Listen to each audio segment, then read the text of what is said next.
Welcome back to RABID NOISE on RABID Radio. Joining me on the program now is Gregor Mackintosh from Vallenfyre. Thanks for joining us tonight, man. Oh, you're welcome, Nev. It's my pleasure. Awesome, man. Well, your new album, Splinters, is due out here on May 12th, and it's such a great album. How is it going into write and record this compared to The Fragile King? It was quite a lot different, really. The first record was, well, I wrote it very much on my own, almost locked away in a room, and it became a bit oppressive at times. Until I kind of got the other guys involved and turned it into a band, so to speak. But the recording was kind of, we did it in parts, over a period of time, mainly because of everyone's schedule, because everyone in Vallenfyre is in a few other bands, so it's kind of makes the schedules quite difficult.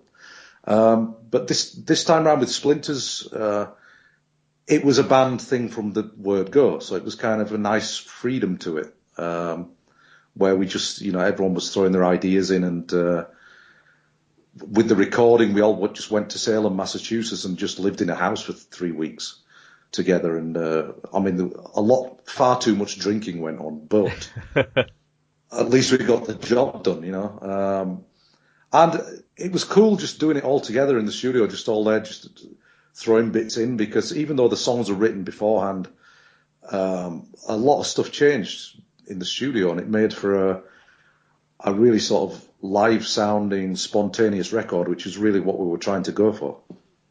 That's awesome. Well, The Fragile King was a very personal album for you, but what's the concept of Splinters? Well, there is no concept as such to Splinter. I mean, the first record wasn't really a concept record, but it did have a theme. It was very much almost an epitaph. On the new one, there's two or three songs, like the song Bereft and the song Splinters, that do deal with grief still, but it's more on over time, like how it affects over time, whether people gain acceptance, whether they don't, how different people deal with certain aspects of it. But the rest of the record is quite diverse in its subject matter. It's all pretty damn grim, but it's just things that affect me, things that really make me want to voice my opinion on certain things like society, religion, war. There's even a couple of songs on there about mental illness and self-medicating.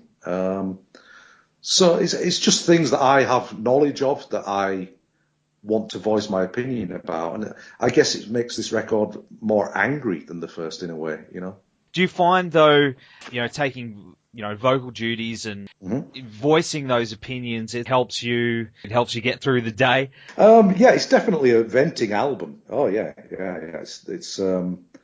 It's certainly me getting stuff off my chest, I suppose. I don't know, I mean, with death metal, I always found a weird dichotomy when I was growing up with it in the 80s, the early forms of death metal. I loved the music, but I never really saw eye to eye with the lyrics. I always liked the lyrics more of like hardcore punk bands and the doom metal scene, because it was more real, it was more something I could connect to. So, I mean, when I was writing the new record, I thought, surely it's more interesting, to have a death.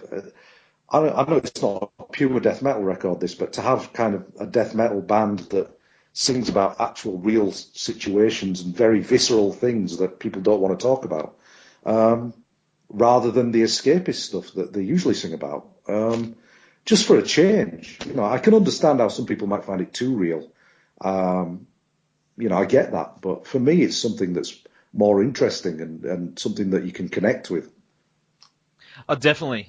I think it's important to have a bit of diversity out there. Most of those death metal bands, they all sing about, as you said, the escapist stuff and, but I do like the concepts, that you're hitting with the, this band. So yeah, I mean, don't get me wrong. I mean, there is a place for that escapism. I mean, oh, of course. Believe me, I've been into all that myself. But Vallenfyre is just filling a hole somewhere else. Well, I really dig the track Instinct Slaughter.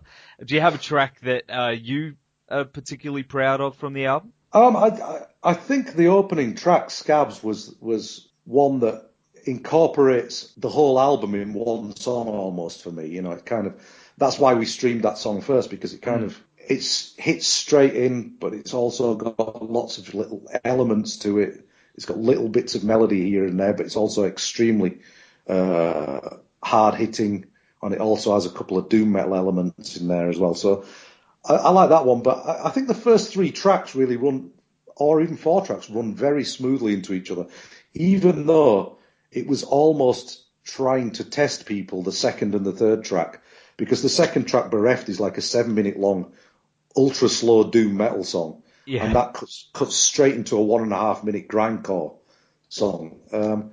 And we almost did that just to test people, but it turned out that it works really well, you know. And also the way the album flows is kind of like a mixtape. You know, it's how I would listen to music at home. You know, I wouldn't listen to an hour and a half of grindcore.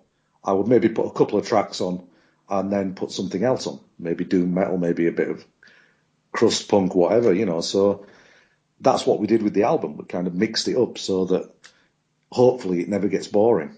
I think it's a good way of doing things. I mean, as you said, you know, a whole album of grindcore can sometimes be a bit much. You know, it's good to mix things up.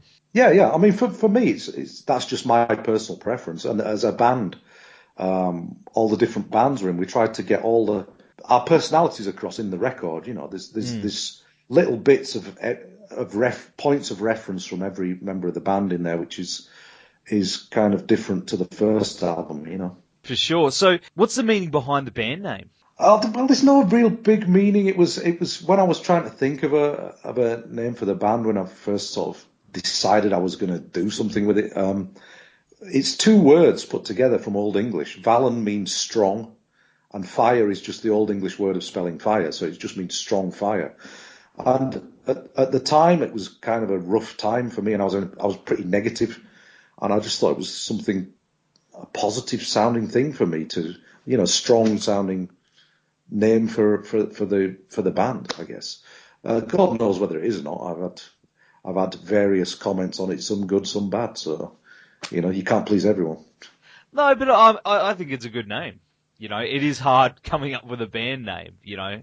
Yeah, one that isn't too contrived. It's such a difficult thing these days. You type any word into Google and it's been used, you know. So yeah, that's it. Everything seems to be taken, but you know, it's a one of a kind name. So I like the name personally. Oh, well, I'm glad you like it anyway. That's what counts. Yeah. So your vocals, I got to say, are so brutal. Being known for your work as a guitarist for many years, was it something that you have always done on the side, or was it something that you picked up when you started Vallenfyre?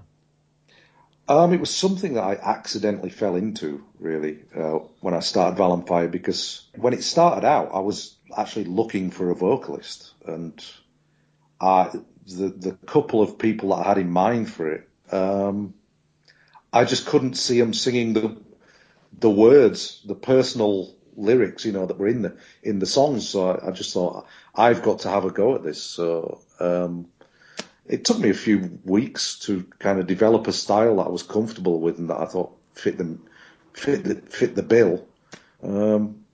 So yeah, I just kind of fell into it by accident. Really, I never planned it that way. It was just. I mean, it's the same with anything in Vallenfyre. Nothing's planned at all. It's fairly chaotic, really. That's amazing, because it sounds like you've just been singing like that for years.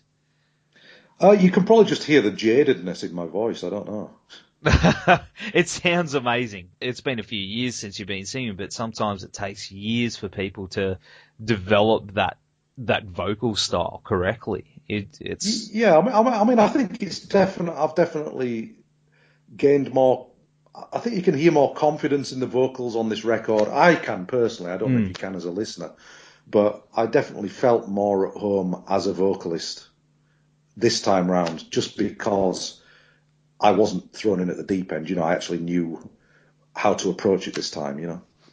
I mean, I've listened to the first album a few times, and I don't know. I guess it's your own worst critic. You could see your own little bits and pieces, your own faults in there. But I think you've done a good job from the get go there, man. Oh, right. Well, I appreciate it. I mean, it's not that I can hear faults. It's just I think back to when I was doing it, and I was very nervous. Yeah. Because it's something that I hadn't done before, and I just felt much more comfortable in my shoes this time.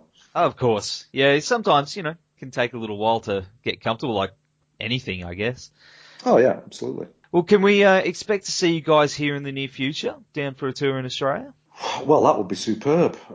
I would really hope so. I mean, because I say nothing's ever planned with Vallenfyre, and I'm a little bit of a pessimist, I have to say. So I kind of wait till things happen. So I'm waiting for the record to come out, and then I'm hoping that people will just give me calls and say, do you want to come here and do this? Do you want to come here and do this? And I mean, we're up for anything. We don't have to do it in luxury. We'll do it anywhere you want.